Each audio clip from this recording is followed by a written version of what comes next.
अस्सलाम वालेकुम students, how are you. Last lecture में हमने इक्वल मैट्रिसेस की डेफिनेशन डिस्कस की थी। इक्वल मैट्रिसेस कौन से होते हैं? जिनके ऑर्डर सेम होते हैं एंड कॉरस्पॉन्डिंग एलिमेंट्स भी सेम होते हैं। इक्वल मैट्रिसेस को यूज़ करते हुए हमारा एक्सरसाइज 1.1 का क्वेश्चन नंबर 3 है, find the values of a b c and d which satisfy the matrix equation. अब यहाँ पे दो मैट्रिक्स हैं और इनके दरमियान इक्वल का साइन है। इट मीन्स ये मैट्रिसेस इक्वल हैं। तो इक्वल मैट्रिसेस हैं तो इट मीन्स इनकी कॉरस्पॉन्डिंग एलिमेंट्स जो हैं वो भी सेम होंगे। इसलिए a plus c is equal to 0 हो गया, a plus 2b is equal to -7, c minus 1 is equal to 3 और 4d माइनस 6 इसका कॉरस्पॉन्डिंग एलिमेंट 2d है, इसलिए ये इक्वल हो गए। अब हम a की वैल्यू फाइंड करने के लिए इक्वेशन 4 को लेते हैं। इक्वेशन 4 में 4d minus 6 is equal to 2d है, तो 4d minus 2d is equal to 6 हो गया, 2d इज़ इक्वल टू 6 और d इज़ इक्वल टू 6/2 और इस तरह d इज़ इक्वल टू 3 हमारे पास आ गया। अब हम इक्वेशन 3 को ले लेते हैं जो कि c minus 1 is equal to 3 है। तो यहाँ से c इक्वल हो जाएगा 3 प्लस 1 के हो जाएगा और c इज़ इक्वल टू 4 हो जाएगा। अब ये c की वैल्यू हम इक्वेशन 1 में पुट कर देते हैं जो कि a plus c is equal to 0 है। इस तरह c की जगह हमने उसकी वैल्यू 4 पुट कर दी और a plus 4 is equal to 0 और a is equal to 0 minus 4, a is equal to -4। अब ये a की वैल्यू इक्वेशन 2 में पुट कर देते हैं। -4 plus 2b is equal to -7 और 2b इज़ इक्वल टू किसके हो जाएगा -7 प्लस 4 और 2b इज़ इक्वल टू -3 और b इज़ इक्वल टू -3/2 और डेसिमल फ्रैक्शन में ये आ जाएगा -1.5। अब स्टूडेंट्स हमने डिस्कस करनी है types of matrices. Different types of matrices हैं। सबसे पहले हम रो मैट्रिक्स को डिस्कस करते हैं। रो मैट्रिक्स क्या है? A matrix is called a row matrix if it has only one row. बिल्कुल ठीक, ऐसा मैट्रिक्स जिसकी सिर्फ एक ही रो हो, कॉलम जितने मर्जी हों लेकिन रो एक हो, उसको हम कह देते हैं रो मैट्रिक्स। एग्जांपल हमारे सामने है, m एक मैट्रिक्स है जिसमें एक रो है, कॉलम इसके 3 हैं। ये 1/3 का एक रो मैट्रिक्स है। इस तरह सेकंड कॉलम m है, इसमें रो 1 है और कॉलम 2 हैं। ये भी एक रो मैट्रिक्स है जिसका ऑर्डर 1/2 है। कॉलम मैट्रिक्स क्या होता है? A matrix is called a column matrix if it has only one column.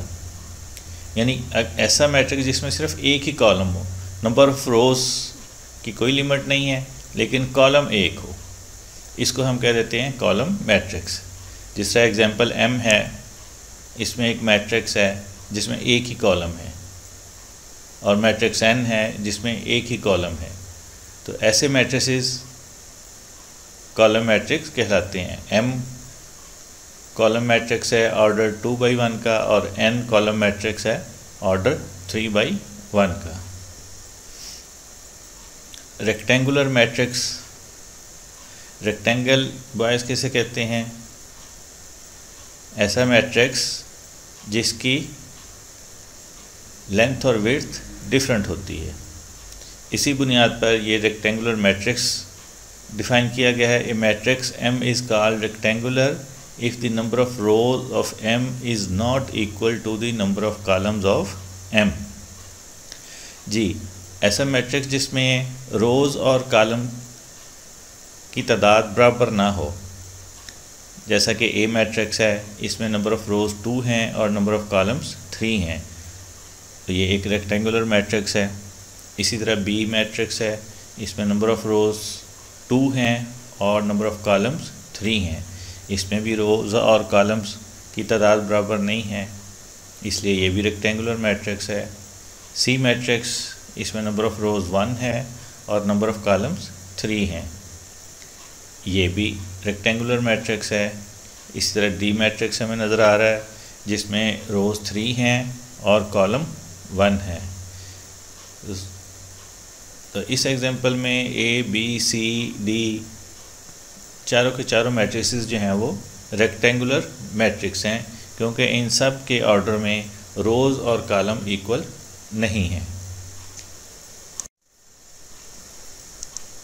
Next type है स्क्वायर मैट्रिक्स। स्क्वायर उस शेप को कहते हैं जिसमें लेंथ और विड्थ एक जैसी होती है। तो इसी बुनियाद पर a matrix is called square matrix if its number of rows is equal to its number of columns। Example इसकी देख लेते हैं हम। ए मैट्रिक्स है जिसमें 2 रोज़ हैं और 2 कॉलम हैं। इस तरह मैट्रिक्स बी है, इसमें 3 रोज़ हैं और 3 कॉलम हैं।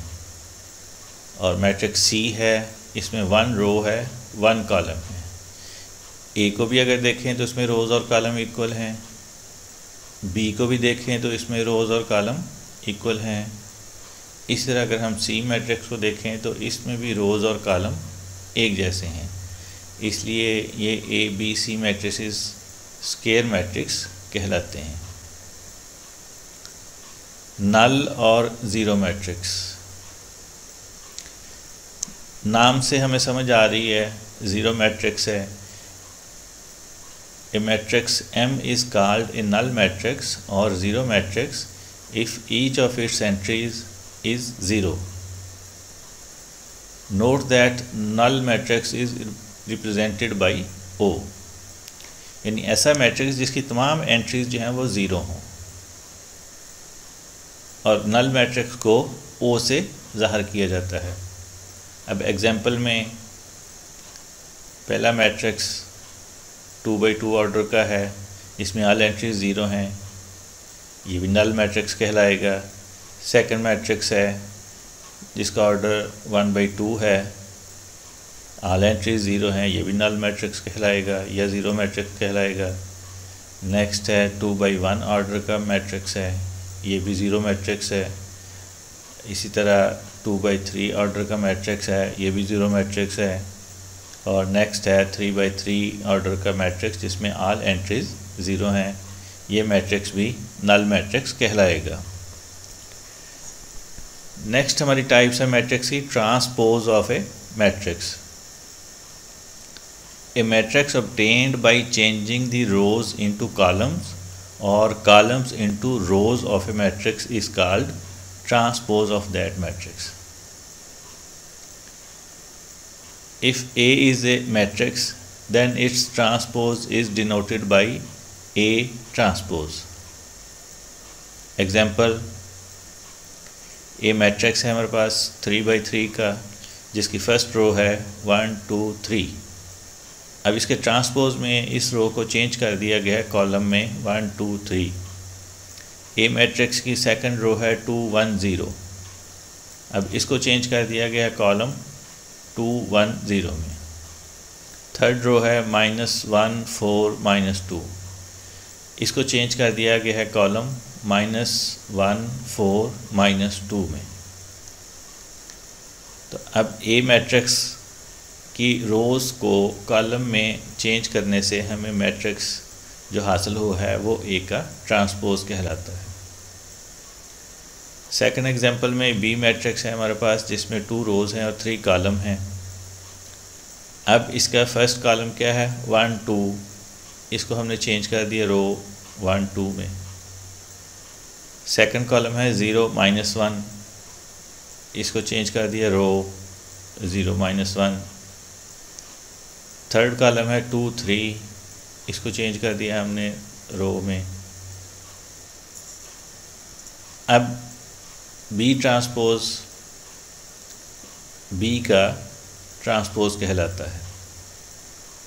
ये हमने कैसे हासिल किया कि बी मैट्रिक्स की जो कॉलम थे इसको चेंज कर दिया हमने रोज़ में। इस तरह सी मैट्रिक्स है ऑर्डर 1/2 का, और इसका ट्रांसपोज हासिल हुआ हमें 2/1 का, क्योंकि इसमें एक ही रो थी, इस रो को हमने कॉलम में चेंज कर दिया।